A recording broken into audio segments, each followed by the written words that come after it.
Hello everyone and welcome along to your Sunday night edition of the TII podcast. My name is Craig Dennett and I'm your host this evening as I'm joined by Ross Chalmers and Kyran Wallace to look back. Well, I think we'll do a wee bit over the Manchester United game, but we won't delve too much into the Rangers 2-0 defeat to Manchester United at Murrayfield yesterday. What we'll look at is the going forward stuff. So we'll start looking at how is the team setting up. How do we feel at this stage of pre-season?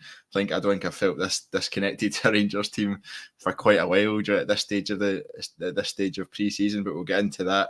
We'll also talk about transfers. Obviously, James Tavernier's looking like he's on his way out the door. There's been a few rumours of incomings as well. So Morgan Whittaker, Adama Traore, all those sorts of things. So we'll get into all of those. Please do send in your comments. We'll try and bring as many as we can up on the screen as we go through. But first of all, Ross, how you doing?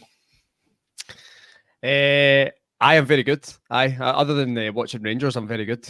It's tough at the moment. I know we're going to get all into this, but I'm sure the support this is probably the most connected the sport's been in terms of Rangers. You know, watching it at the moment, everything going on surrounding the club. It's not just on the field; it's off the field matters. I think that everyone's disillusioned with, and I think yesterday again, you know, you're obviously playing a really good team in Manchester United, but I think it's fair to say it wasn't the strongest Manchester United team ever, and I don't think Rangers were great at all. And I think, we've seen it through pre-season now, and I hate going back to it, but I think a lot of people had concerns last pre-season, and there's always that thing with pre-season and friendlies where you say, you know, the things will click into gear eventually. You'll see better performances. I'm not sure that's going to come because a lot of these players were performing this way last pre-season, and we've seen how this season came. So overall, Craig, I'm very good personally, but watching Rangers is very difficult at the moment. I'd have to agree with that one. Kyran, where are you in the levels of optimism and hope at this stage of pre-season? We're only 2 weeks away, less than 2 weeks away from the first game of the season at Tynecastle. Where are your optimism levels at the moment? If you asked me that off air, I'd probably not be as balanced. But I'm going to be as balanced as I can at the moment. After yesterday, I think I had a few knee-jerk reactions in the group chat, let's put it that way, that just looked so bleak in terms of our front line, which we will get into, I know that for sure. But having spoke to like my friends and stuff that I go to the games with, and a bit of perspective on it, that I think someone had actually commented. I think Paul McCorrickle has commented saying 3 or 4 new players changes the team massively. I really agree with that. I think if we get a couple of signings in the door, it will lift the team, especially in that front line. But I think that you really need to go back and look at what Clement's words are that says this team, this rebuild won't be done in one window. We've really got to emphasise that this won't be done in one window. And we're at a stage now where I think we've laid the foundations with the younger signings.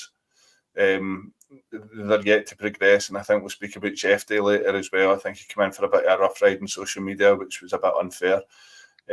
But trying to be optimistic is pretty tough at this moment, but I'm trying my best. Yeah, I get that a rebuild won't all be done in one window, but they could at least sign more than one starting 11 player to get us a wee bit excited about it. We can't, I mean, the fact that we spent $2 million on Igamani, and in other years you would be like, you're right, okay, he's coming into a new league, he's coming into a new culture, he needs the time, he needs the space. But if you then sign him for $2 million and go, oh wait, we've got no money until we sell players, you're like, well, is that where the priority should have been? And you start to question that. I mean, there's been loads of questions aimed at the board this week since Clement's comments last week. Borna Barisic has just added more to it this morning. We'll come on to his comments a bit later on as well. But Ross, what stuck out to everyone yesterday, I think, watching the game as Rangers took on Manchester United at Murrayfield, was just how we're still so poor and so toothless going forward, especially that forward line. The fact that Scott Wright is our most influential player in that forward line at this stage, just 2 weeks out from the start, is just so painful. How do we? It's such a broad question. It's such a difficult one. But how do we go about fixing the top end of the park in such a short? I know when you talk at the transfer window is right. It's end of August is when it finishes. It doesn't finish when the games start. But you can't risk dropping points in those early stages, or you're already miles behind the 8 ball and chasing your tail. Yeah, I sometimes try and look at things from like a tactical perspective and what you could maybe change to get the best out of players. But actually, I think it just comes down to the individual at the moment in terms of the forward line for Rangers. I just don't think we have the quality. I honestly think that's what it comes down to. You're talking about Scott Wright there. Like, I laugh and joke about Scott Wright in terms of, really liking him as a player or whatever, right? But there's a laugh and a joke in there because I don't actually believe that he's going to play for Rangers week in, week out. He's one of these guys that just seems to be at Rangers and he'll never ever leave, and it's a bit of a laugh and a joke. But when he actually plays, continuously, we've got a bit of an issue, right? And you can see that at the moment. I'm sure we'll come on to it, so I maybe won't go into him in depth at the moment. Cyriel Dessers, I think, just sums the whole thing up. I feel for him because he looks to me like one of these players that needs to be in a bit of a rhythm, needs to have confidence in his game to really get the best out of him. And I don't know if maybe the end of the season came at the wrong time for Cyriel Dessers because he's just not came back. He doesn't look fit again, which is a concerning thing because we've seen that at last preseason as well. His touch is completely off. He just can't contribute to all phases of the game, which I think you need from a player in that position. And then if you go to the other side, like a Rabbi Matondo or whatever, again, Rabbi Matondo's been here for a couple of years now. He just doesn't deliver. It just doesn't. Simple as that. He's had plenty of opportunities. And it comes into it so much as well as wages. I mean, we've all seen figures bandied about Matondo's on 28 grand a week or whatever like that. Yeah. You're like, how is that A, being allowed to happen, and B, being allowed to continue?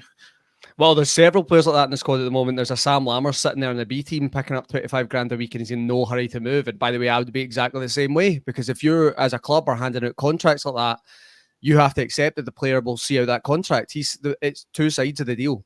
Lammers signed that contract. If he wants to stay, he can stay. He can take that money. That's up to him. So yeah, it looks like we've mismanaged at all levels. I think everyone would agree with that at the moment. In certain aspects of the club, there's been mismanagement. And unfortunately, we're in this position that it's well known now. I think Clement's admitted it in several interviews. I think Alex Ray might have even said it yesterday. We need to move players out to make significant change in this squad. But unfortunately, if your players aren't performing at a certain level, you're not going to have clubs queuing up to take them off you.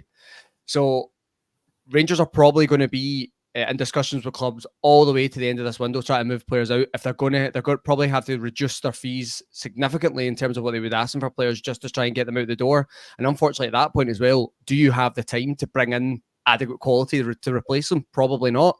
So yeah, I agree with what Kyran said there at the very beginning.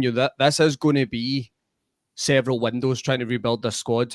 Unfortunately, I'm a little bit sick of saying this now because I think we've been saying this for the last 4 or 5 transfer windows now that it's going to take several. So I'd like to think at one point we maybe get it right. But unfortunately, it's going to take a bit of time.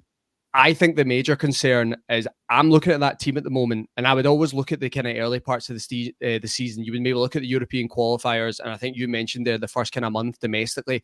I would usually look at a Rangers squad and think, oh, we've got enough. We've got enough to get through. We've got enough to get through these domestic games. We should get through the first qualifier. The second one's always tricky.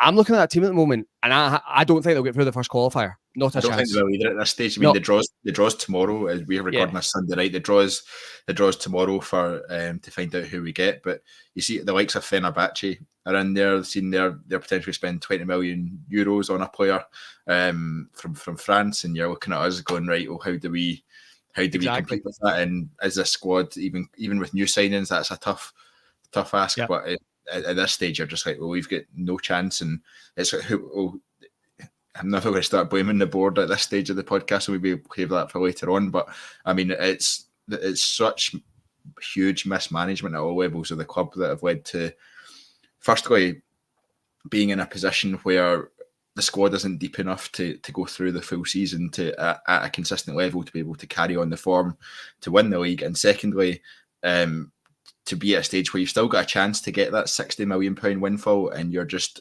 nowhere near even thinking you've got a chance. Not even blind hope of thinking we've got a chance at this stage. And that's really concerning. Yes, there's 2 weeks till the first leg of that third round qualifier.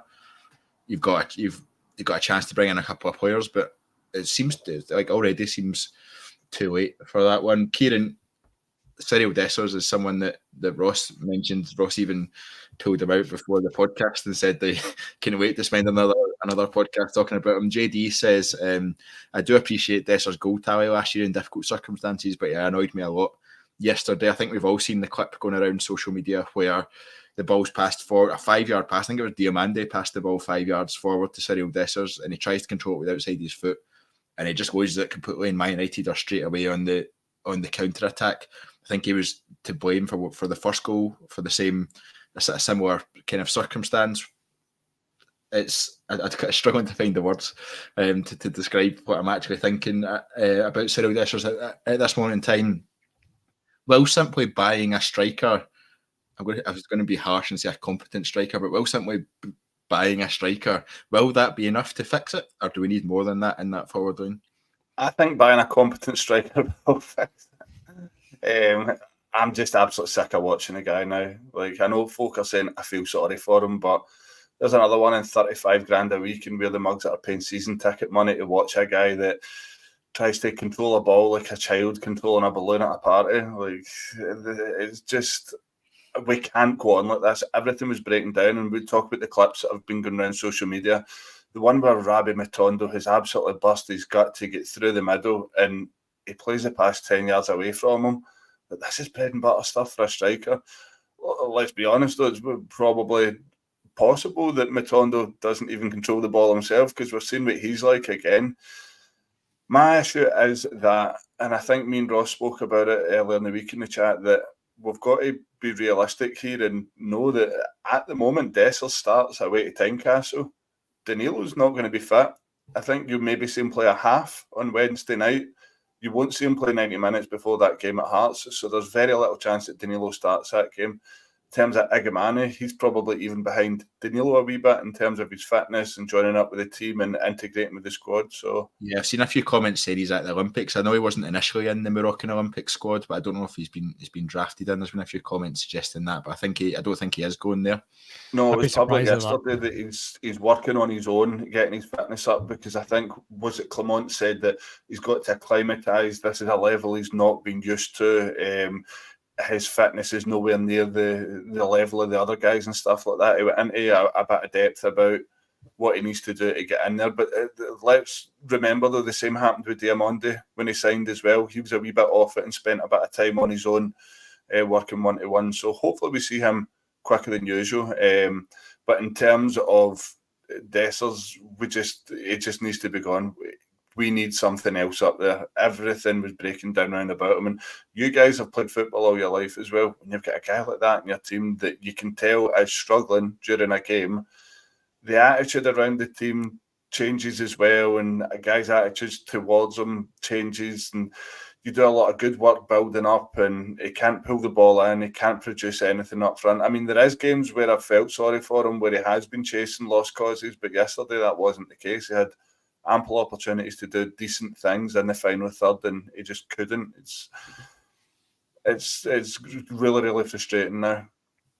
Yeah, I can't necessarily speak for Ross, but Cyriel Dessers is a million times better than I was as a footballer. So that's why I feel sorry for him, because I would be the Cyriel Dessers of my team. That's where it would break down. I'd be that guy. That's why I feel terrible for him. I know how that feels. I actually don't believe that. Ross, Stevie Scotty 19 says need another 2 strikers. In my opinion, I think after yesterday we saw renewed clamouring, I think, for Lawrence Shankland to be brought in the door. Is he the answer? Is he one of the answers? He's obviously got a year left in his contract. Probably likely that Hearts will want to keep him at least for their European qualifiers. There's not been any rumours at all of any approach or anything like that around, I'm going to say him, but any striker really, apart from Ramani from Romania, who obviously got injured at the weekend as well, that we saw. But there's not really been any suggestion of links to strikers. Is, in your opinion, Lawrence Shankland still a viable and the right option for Rangers? I feel like I've teleported back to January here with that question. Look, I think Lawrence Shankland's a great player. I think we've seen that with the goals he's scored over the last couple of years for Hearts. I'm not convinced at the moment if you stick a Lawrence Shankland in our team, our problems are going to be resolved. You know, I do. I think he's probably all round better than Cyriel Dessers. Yeah, I do. What I think lets them probably both down in a flip Clement's side is I think Clement wants to play that kind of really quick transition football. Like, he wants to play from back to front really, really quickly. You can actually see that in the preseason. We're not seeing a lot from Rangers, but you can see in the preseason that when they do pick up possession, there's not a slow build up. It is how quick can I play through the lines. And unfortunately, I think that's why we are getting even more frustrated with Cyriel Dessers, because there's points where we get the ball to him really quickly and he's not able to do anything with it. He can't hold it. He can't flick it on.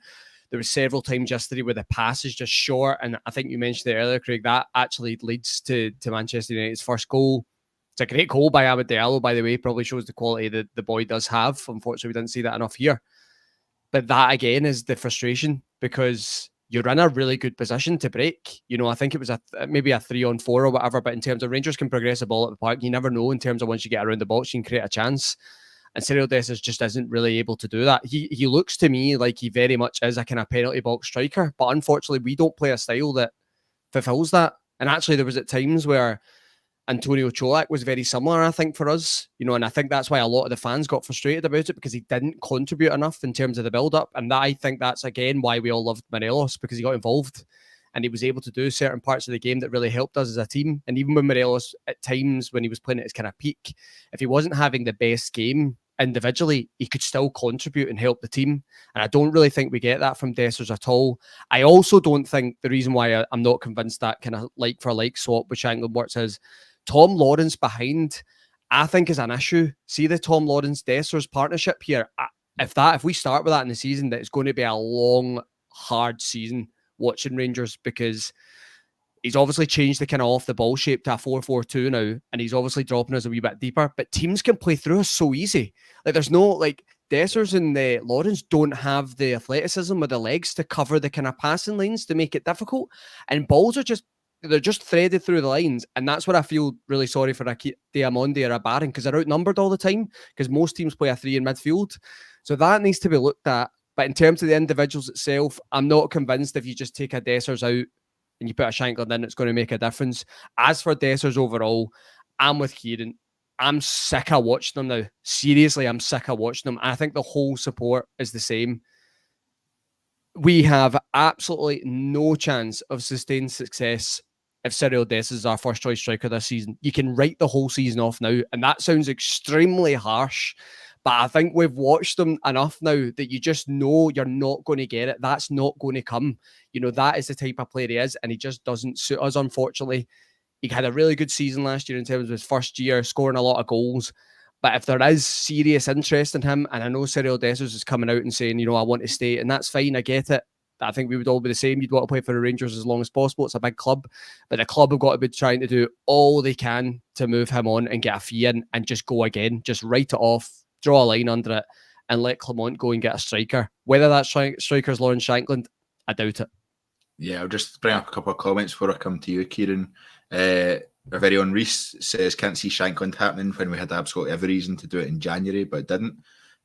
Steve G says Shankland ain't happening, doesn't fit in with the type of player Clement wants. CGM55 says we need a striker who can run. Pace is what Dessers lacks. RFC72 says we need pace and power in attack, especially to play the way Clement wants to. We'll come on to the style of play in a second, Kieran, because that's something Ross touched on as well there. But just before we do, in terms of the striker role, a few of the comments there touched on how that we need someone that has that pace, that is powerful. Dessers is powerful in some ways, but doesn't really have any pace. Do you think that is the profile we should be going for up front? Obviously, half the season we play against low blocks.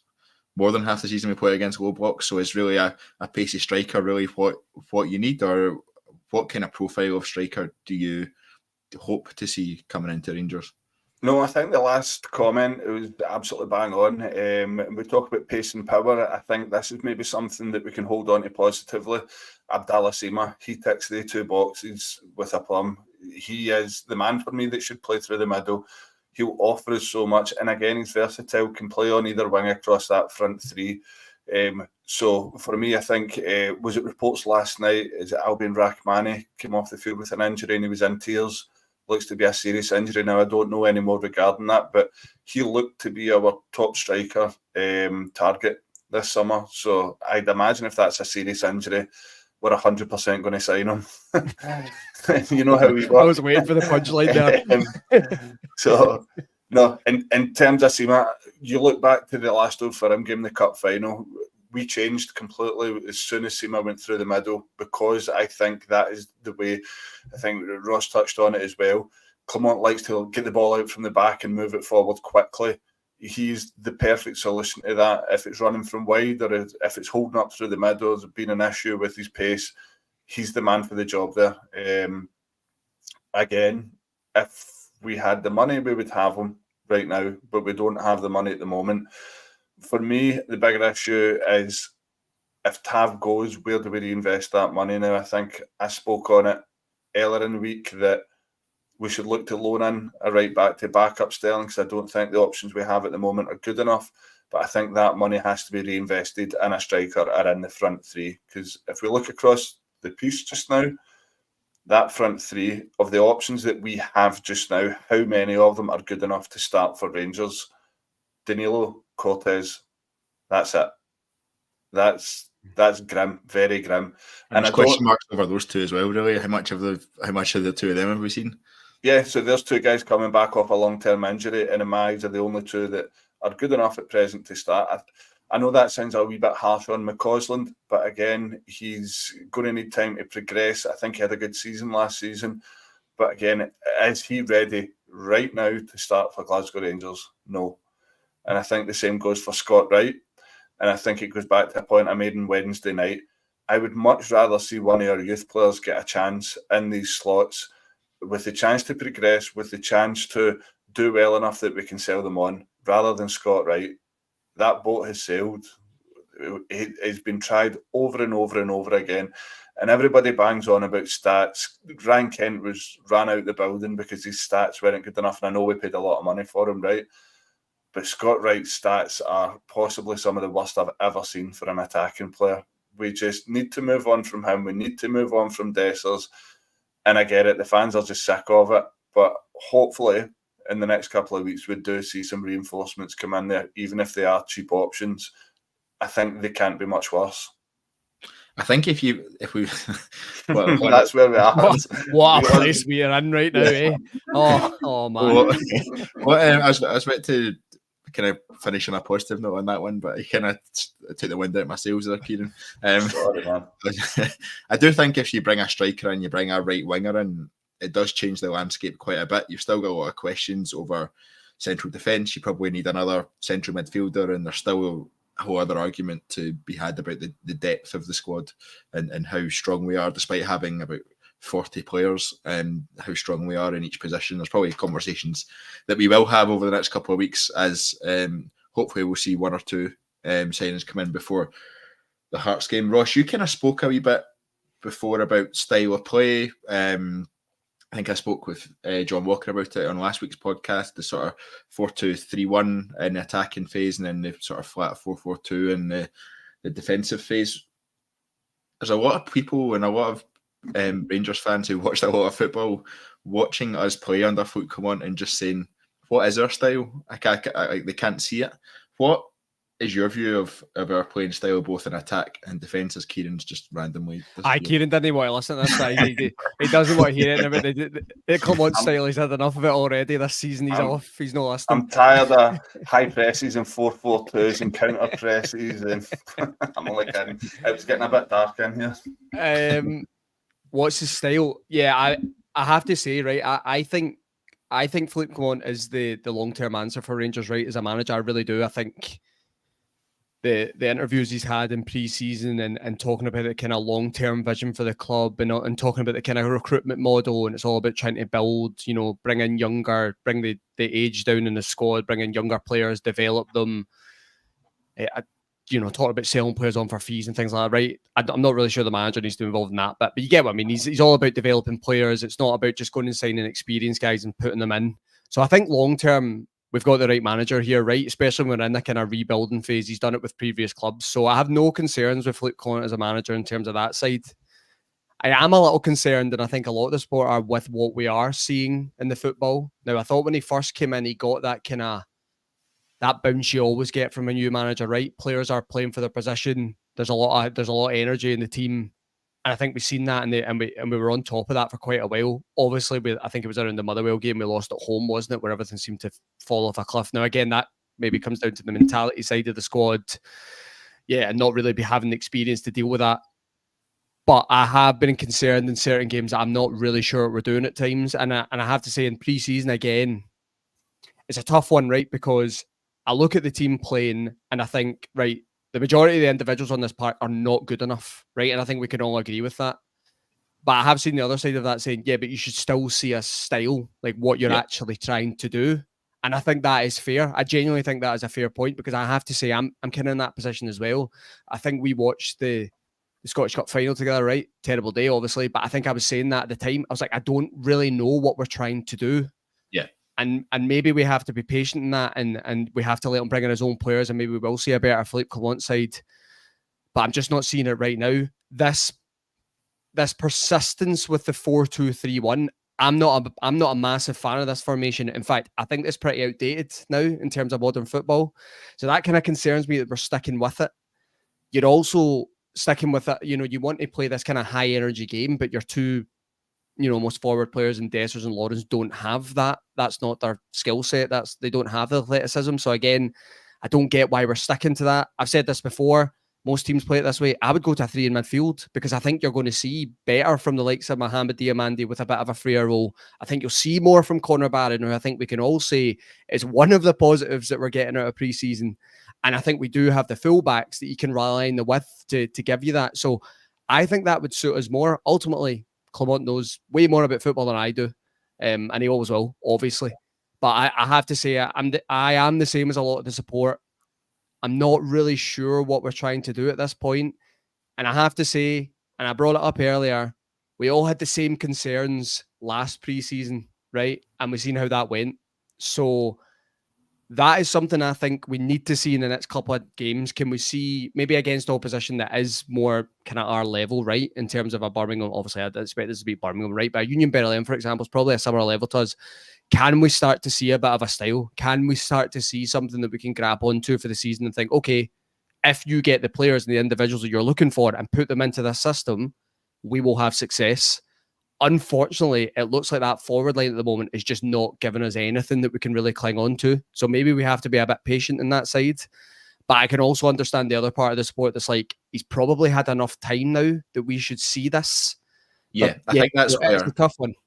I think that's where I kind of was, because I think when he came in last season and he was continued to play that 4-2-3-1 that we were seeing, I was kind of giving him a bit of leeway, because he doesn't have the players to do that. He came out in January and said, actually, we did as much as we could, but I didn't have any money at all to spend, so I just had to kind of work with Niels Coughlin and try and bring in who we could. And you're still with the majority of the squad at that point, where you're saying, right, well, it's still he's utilising the players he's got to keep playing that, to play a system they know, which will hopefully bring success in the majority of games. To the fact that we came back after the early part of pre-season and still playing in that system is a concern for me. I'm struggling to see past that, and I do agree with you, and I do agree with a lot of the Rangers fans out there who say, I'm not really sure what we're trying to do or what we're trying to build from this. Kieran, I can see you looking to jump in there. I'll just bring a couple of comments up first. Sorry, can I just while we're on it though, can I slightly disagree with you though? We've just watched Spain win the Euros with 4-2-3-1. I'm very much of the... What, sorry? I compare us to Spain, Kieran. We need the positivity at this point. For a second, Ross did say that he felt it was a wee bit outdated. I think it's a case of personnel. I think had he had the chance and the money and the funds to sign the players that he wanted to fit that system, rather than working on a squad that's been a scattergun approach in terms of a transfer strategy, things maybe would worked out a lot better for him. But it's not. So I do get that maybe we shouldn't be playing the 4-2-3-1 anymore because of personnel, but I do think that persisting with it is the right thing to do. I think we'll see a change of fortunes if he gets the players in which can do the job for him. Because I don't think you persist with it though if you don't have the people to play it. Surely there comes a point where you've got to need to adjust this to to how we are. I mean, Billy's comment there, we looked really disjointed yesterday. Can't see what style Clemont's going for. Kyle1872 says, what is Clemont's style? He's had a full pre-season. What is it? Thomas H says the players were still looking confused and shouting at each other. Not good. Steve G says, clearly see his setup and style. It's just the personnel on the pitch that's not doing it. I think the real concern for me is the players don't look like they know what they're doing. That's part of the issue, and that might be down to the personnel. But as Ross said beforehand, it doesn't matter. You can set up an amateur team to play a certain style, and they will do a reasonable enough job at it. And we're not even doing a reasonable job at times. You look at the press, and it's so easy to play through our central midfield on any counter-attack at all. It doesn't even need to be a counter-attack, it can be any attack. Our midfield, one or two passes, and they're straight onto the back line. And people get on at the defence all the time, but they've got no protection in front of them whatsoever. And it's a real concern for me. I don't think he does have a nailed-on style, though. Like, I remember when the word was that Clement was coming in to be our next manager, I listened to every podcast under the sun that was interviewing journalists from his previous clubs, and all of them were saying that he hasn't got a nailed-on style of play. It's very much a case of mixed, and you've seen that with us.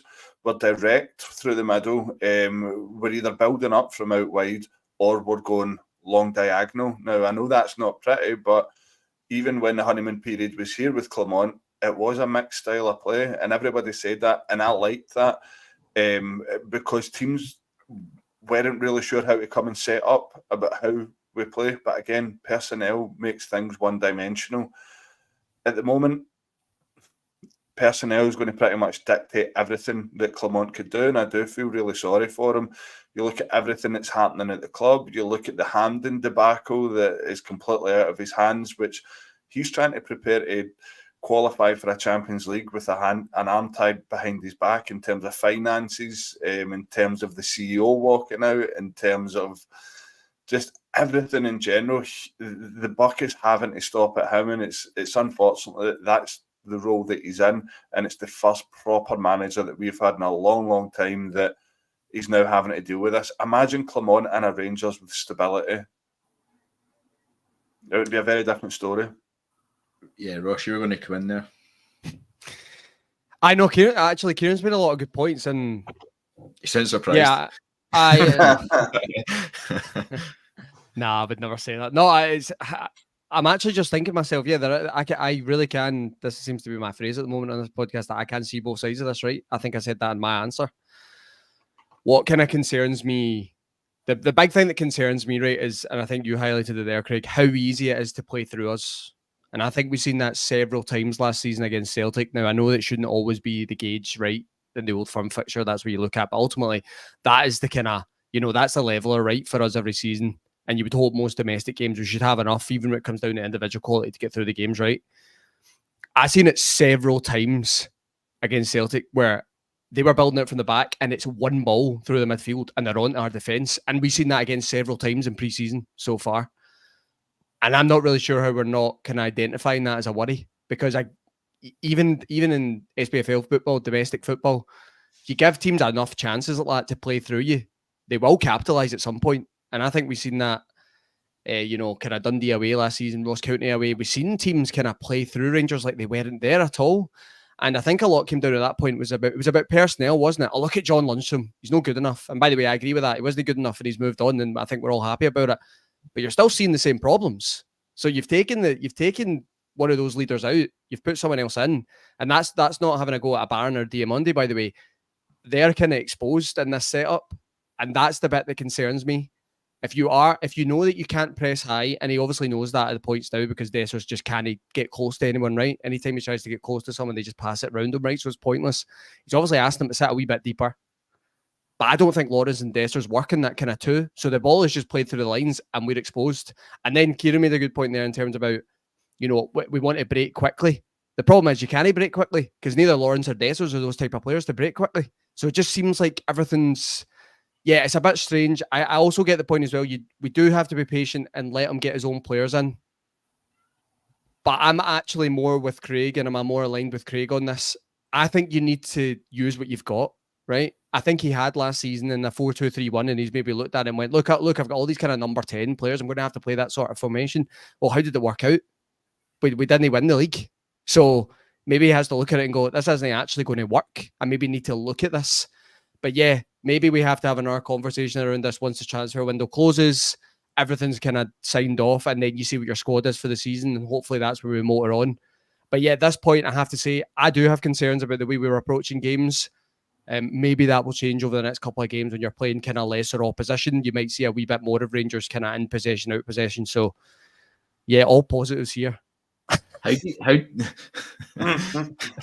you fix it though, Ross? What do you change? How do you make us more solid defensively? Is it a case of just, there was a comment earlier, Kieran, when you spoke about Spain and playing the 4-2-3-1, and it was saying yes, but they have Rodri sitting in that defensive midfield role, the best, arguably the best player in that position in the world at this moment in time. So that gives him the platform and the basis where he just sits there and he mops up anything that comes through. He's just putting out fires left, right, and centre, and it allows the others to push forward and be part of that attacking phase of play. We obviously don't have that at this moment in time, so it comes back to the personnel bit. But is it, Ross, is it something that if we get a player that, fair enough, we're not going to get a player of Rodri's level, but a player of good quality that is able to sit in that position and do a job for us, that allows the rest of the team to just flourish a bit? Yeah, I think that's a great point. I think alongside the striker, we need a number 6. Now, it doesn't have to be that kind of number 6 of a Rodri, right? My God, I would love Rodri at Rangers. Wow, we would take over, right?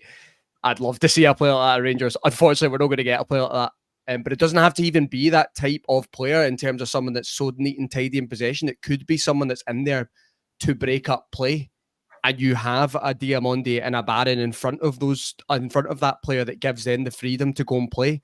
That, I think that is the type of player we're looking for. That's why I understand the links with a Kenny McLean, or I think it was the Czech Niasi at Young Boys were linked with as well. It's that type of player, big, physical, really sits in that hole and can dictate things. I think that's the type of player Clement will be looking for. Unfortunately, they are difficult to find, very much like a striker. You do need quite a specific skill set to play in that position. Again, how good would it be? It's the other side of the kind of number 6 argument. A Stephen Davis, that I think a lot of people at the time, maybe because of his age, didn't maybe appreciate how important Stephen Davis was for a Rangers team. But I think now when you actually look at it, that is exactly the type of player we need. We need someone in there that can have a control of the midfield, regardless of how they do that, whether that's their strength off the ball or on the ball, a control in there. And I personally, this is just my preference, I just like a 3 in midfield. I just think it's a better balance. I just think if you are sitting a wee bit deeper and you've got 3 men in midfield, it is more difficult for teams to play through you. I just think at the moment, if you're committing 2 bodies forward in the front line and the ball is played through them, they do not have the legs to recover. So I can't see how that's going to work for the season. But yeah, the overall point, Craig, I would absolutely love us to sign Rodri. Maybe at the end of his career or something. If he could come up here and play here for a season, that would be fantastic. I mean, I think we can all appreciate his footballers, what a good player he is, seriously. I mean, I know Scotland fans hate him because of that whole result or whatever, but just ultimately, I think everyone can appreciate how good he is. And yeah, I'd love to see Rangers sign a player like that, but unfortunately, I don't think that's going to happen this window. I hate to dampen everyone's expectations, but I don't think that's going to happen. We can maybe wait and see if Mansell take a 5% of his wages for we'll take him on loan or something. That'll work. Yeah, the other one you didn't mention was Juan Jordan. Am I right in saying that he's a 6 as well? Yes, that was actually the other name in my mind. Yeah, so that is obviously there's concrete interest in these type of players. That's 3 been linked in the last couple of weeks. So clearly Rangers are in the market for that type of player. So yeah, maybe that is the point where Clement will change things. Okay, I've got this type of player now. I've not had that type of player. Now I can change things, which I think again we would all understand at that point. Yeah, you'd then look at it and go, right, okay, it's all adding up now. That's why we've been insisting with this approach. But yeah, I think we are crying out for a player like that. I think one of those players, I don't know how you both feel, I think one of those type of players will come in this window. Yeah, I've got no doubt we're going to sign a player like that. It's just probably waiting to get the best possible deal. I think we're aiming high as well for it as well. I don't think we're shopping in the potential markets. I think we're aiming high for that position and putting a leader in there, like you said. Lundstrom left, and he was whether we like it or not, he was a leader in that dressing room, and I think they're looking to replace that with a really senior, experienced player who can just take games by the scruff of the neck. If we lose control, get us that control back, or just start dictating play from the very start. I think that's experience is going to be key to that one. Kieran, I'll give you the last shout, and then we'll move on to talk about transfers for the last 20 minutes or so. Yeah, I think Joan Jordan's probably the most likely, given that it's likely it would be a loan deal. So there would be no sort of fee output, which we don't have at our expense at the moment. But I know wages are an issue. But again, I can see that being the most likely. And to be honest, I don't know too much about Niasse. I'd love us to sign Kenny McLean, but in terms of Jordan, I think for me, his experience in La Liga and also his experience in Europe, and the fact that 30 isn't the oldest for a player in that position, I think he ticks a lot more boxes than Kenny McLean for me. And in terms of being smart with their money and using it in other places, I can see that one getting done. I can see comments coming in saying that Jordan is not happening. I don't know, is there something that I've missed? As far as I know, that we were going to go back in. I think it's more that he's on 70 grand a week is more the concern. Obviously, there's discussions that can be had around percentage of wages for loans and stuff like that. But the fact he's on 70 grand a week and Sevilla said they wanted his full wages paid, I think is led to most people saying that's probably not going to happen. But it's definitely I think it was more than 50% they were saying. So that's Dessers' wage. Look at it that way. Not even start on that one. But one person, right? I was going to start with James Tavernier, but let's go with the one that everyone's talking about in the comments, and that seems to be the growing rumour that Connor Goldson's on his way to Aris Limassol in Cyprus. Ross, there was a rumour earlier in the day that he'd left Prestwick Airport on a private jet. Someone knew someone that worked in the airport, all that sort of normal stuff. Love these type of rumours. Love them. So good, aren't they? But I think there's been quite a trustworthy source on Twitter that covers Cypriot football is confirmed an interest from Aris Limassol and Connor Goldson, which is giving a bit more credence to that rumour. Some questions over how much money Aris Limassol can afford to pay for Connor Goldson. I'm not sure how much money I would ask for Connor Goldson, to be fair, but even the fact he's on 38, 39 grand a week or whatever would suggest that he's not going to go for wages that match that level. But are you surprised that that's where Connor Goldson may be headed? And how do you feel about the potential of Connor Goldson leaving? So I think if the James Tavernier news hadn't came out a couple of days ago, I would be surprised by this move. But I'm not surprised by this move now based on that. Does that make sense? That kind of... I don't know what's going on this summer in terms of agents. They must be getting some sort of big payday for that, Turkish clubs or Greek clubs or whatever, Cypriot clubs. So that side of the world anyway. So no, I'm not surprised by it. Again, Aris Limassol, I thought were quite... sorry if any Aris Limassol fans are listening to this, but I thought they were quite a small club, right? So I think apparently they've been taken over by new owners. Right, well, there you go. So maybe that adds up. I can't actually remember if Connor Goldson played in Aris when we get beat by them. Did he play?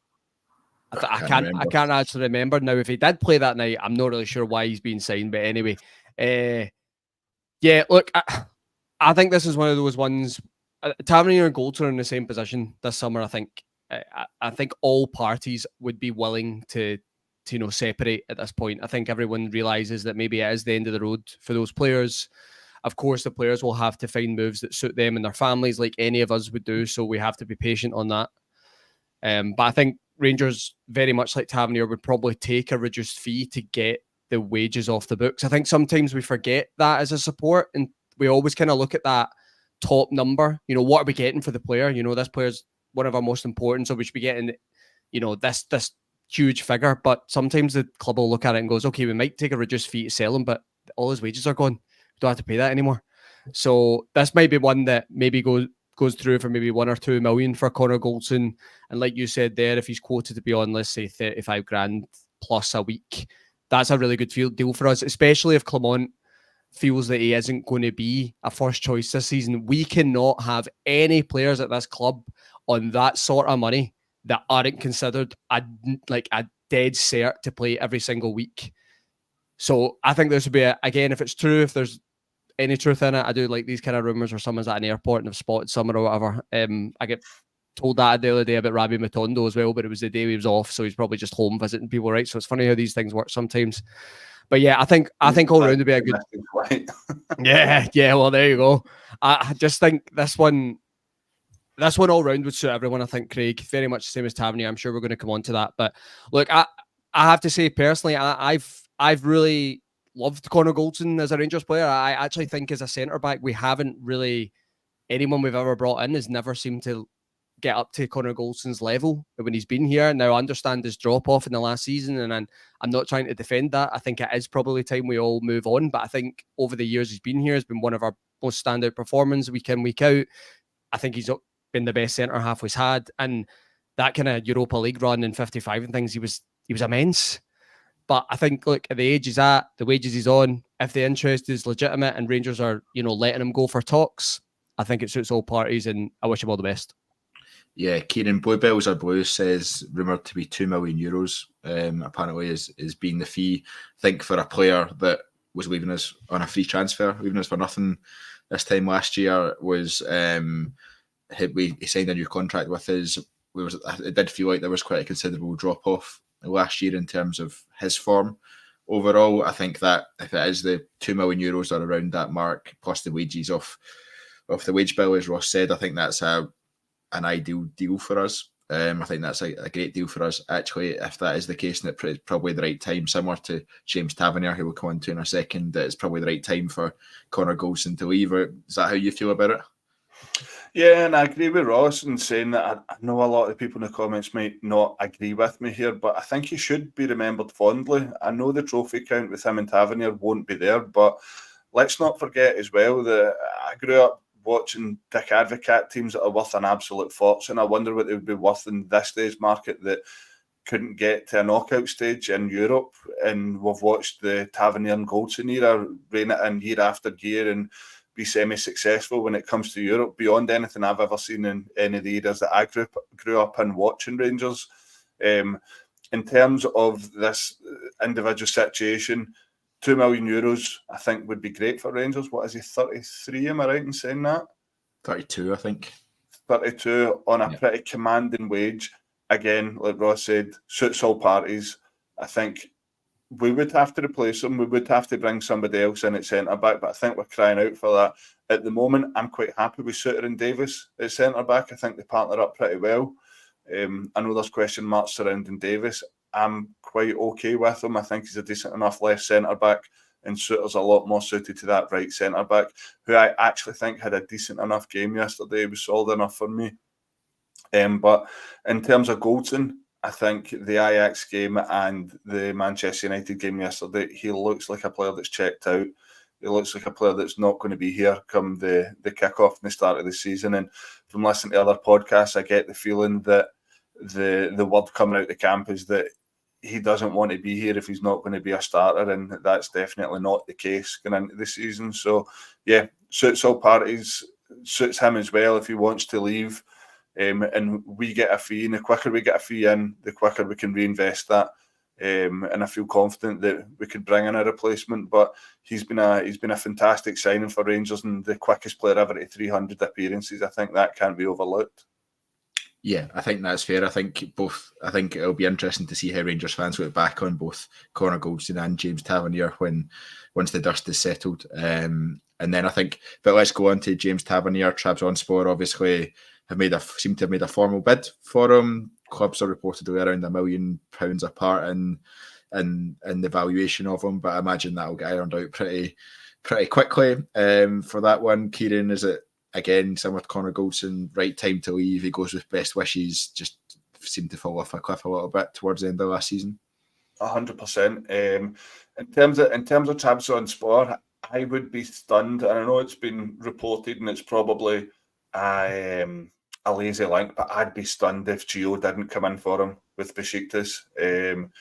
He was Van Bronckhorst's boy in that European run where he seemed to crop up every single game with a goal or something important. But it is right time to move on, and he'll move on with my best wishes as well. Maybe not the trophy haul that we've wanted, but you look at the second half of last season, just a huge drop off defensively. I think there was a period of 4 or 5 games where he had made a mistake in each game that had led to important goals that we lost, and the writing was pretty much on the wall at that stage.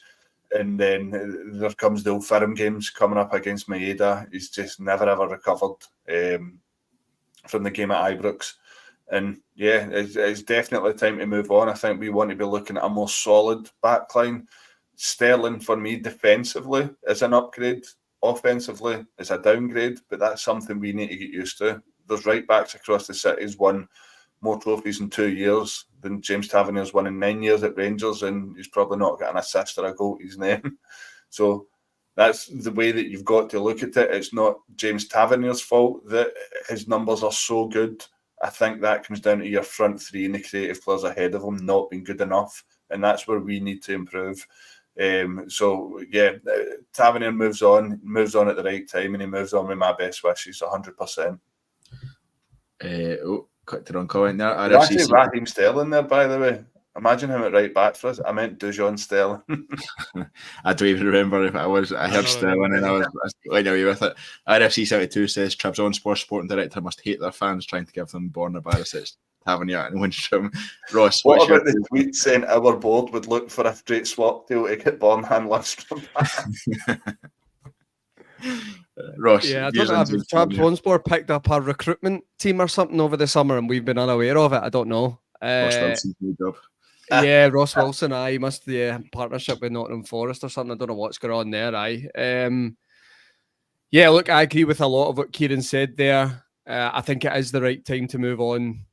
Tavernier's been an unbelievable servant for us, and I understand the frustration towards him at this point, but overall for 250,000, what we've got out of James Tavernier is unbelievable. I know there's debate around it, but he is in the Hall of Fame. I think the criticism of him at times has been over the top, to be honest with you. I think he's taken a lot of the brunt. Maybe that's being a captain, what it's all about, but he's taken a lot of that, and when he's been playing with really, really poor Rangers teams, and he's always seemed to be one of the better players in that team. And unfortunately, he's taken a lot of that criticism. He's definitely not won as many trophies as he should have. I think that is clear. That's always going to be levelled against him. And I think that's something that James Tavernier himself will look back on in his career and be really frustrated about, that he couldn't deliver more trophies, because I think his individual performances at times have deserved it. But he's just not been able to take this team over the line.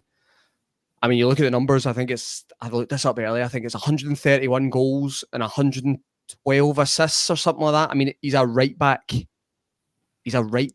Like, that is unbelievable. Like, I've said this for a while.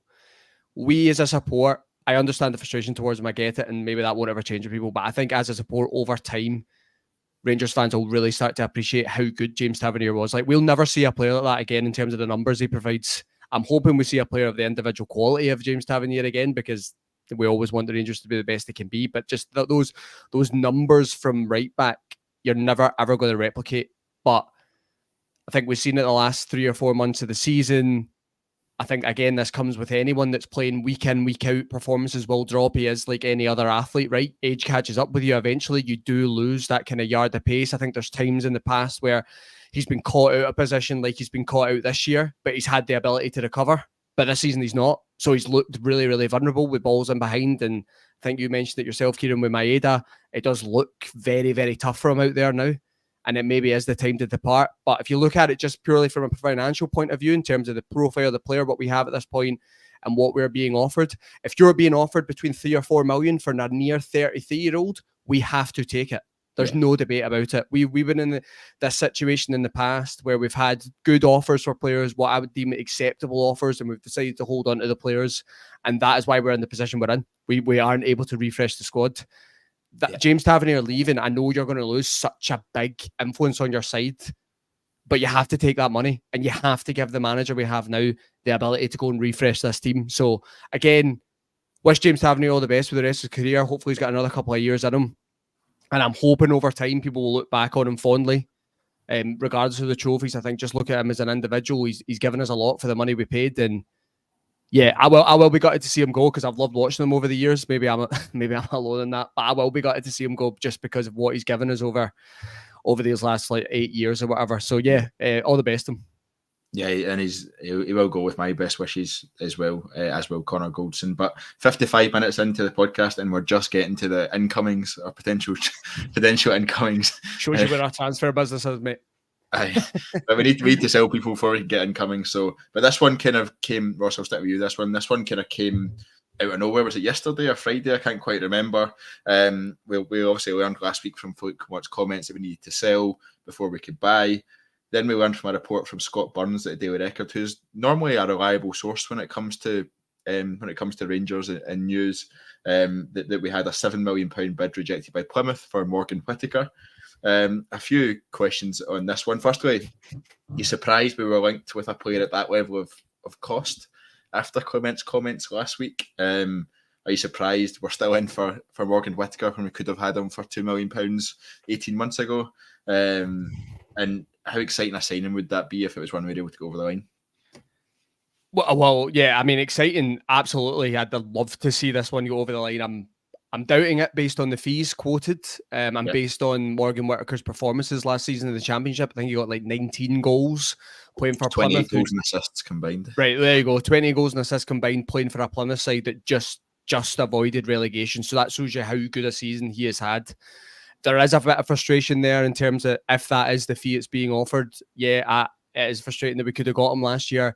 Probably shows you that Michael Beale actually could identify a couple of players that were decent. You know, a Jack Butlander, John Sterling, and a Morgan Whittaker. Right, they were guys that he identified at the time. I remember he was at Swansea, wasn't he? That's who we were trying to do the deal with. And I think it was Russell Martin that came out and said that we'd bid something that was unacceptable, whatever. So that's probably the relationship between the club at that point was probably done because it's an unwritten rule in it. Clubs don't speak about other clubs in terms of transfer business. So that's maybe where it died off. So yeah, it is unfortunate. He was at Plymouth on loan, I think, the year before when he went back to Swansea. So that move kind of made sense. So yeah, I mean, overall, if we are seriously interested in him, it is frustrating we didn't get it over the line last year. But if we have the finances there and are able to do this deal, I'd love to see this one happen. I mean, this guy looks the real deal. And we're all hearing the same things.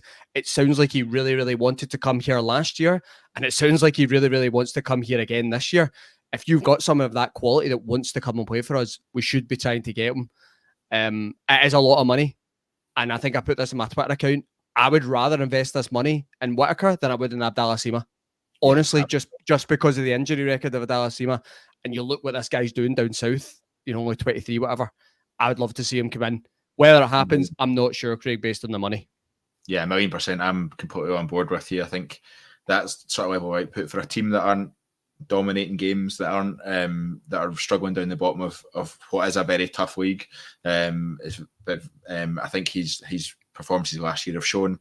We've obviously made the mistake in not ponying up the extra 500k or whatever it was last year to get him at that stage. But if he comes in, he absolutely transforms that right wing position for us, and absolutely if he was to come in plus a striker, you'd be going to the season a lot more confident. Kieran, the other link that we saw this week was Adama Traore, not the massive muscle bound one that played for Wolves, but the Ferencváros one, 29 years old. Rumours are around £4 million. Personal terms, according to reports, have already been agreed. But we just told them we need to wait till we sell someone, which is a weird kind of approach to transfers. But that was another one that excited me. The only thing that I saw a lot of people saying is no way should we be paying £4 million for a 29-year-old. I think that has to be balanced off with how good a player they actually are, and from what I've seen of him and from his record in European football, he does seem top class. I would be stunned if we paid £4 million for a 29-year-old, having seen what happened last season and what we're trying to deal with just now. Can that money go towards someone a bit younger that would have a possible sell on? Absolutely. In terms of the player himself, Craig, you said it, he's a very talented player. I think in any other time where we are a stable club, say for example, we've just won 55, and we were quoted as being £4 million for a 29-year-old that could be here for the next 4 or 5 years. Absolutely fine. That would have been okay. But for the here and now, then I just can't see that happening. Like Clement said it, Ray said it, we need to sell before we buy. So it's clear that the money in the budget isn't there. I don't know if the Copeland debacles had a knock-on effect on what's available, given that we're probably going to have to pay a substantial fee to hire Hamden. So I don't know if that's had a knock-on effect with the transfer budget. I hope not. But in terms of £4 million for a 29-year-old, I just can't see this one happening. Yeah, there's so many things that could have impacted what our transfer budget is this year. Just look at 12 million quid or whatever it was in Edmiston House, is one example. For £4 million plus on adding 600 seats to the Copeland. Fair enough.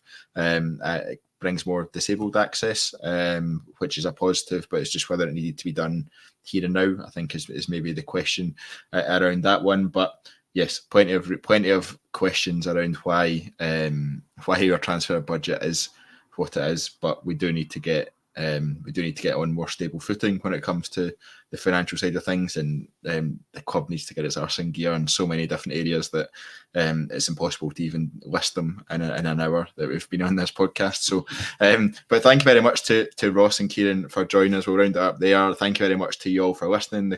Thank you very much for all the comments. They've been really great. They've been flying in. Hard to keep track of them at times, but we try to bring up as much as we possibly can. If you enjoyed the podcast, please do like the video. It really does help us. And if you want to hear more of our content, please do subscribe to the TII YouTube channel or the audio platform where you listen to your podcast, whether that be Spotify, Apple Music, any of the other ones in there as well. But thank you very much, everyone, for listening. Until next time, goodbye.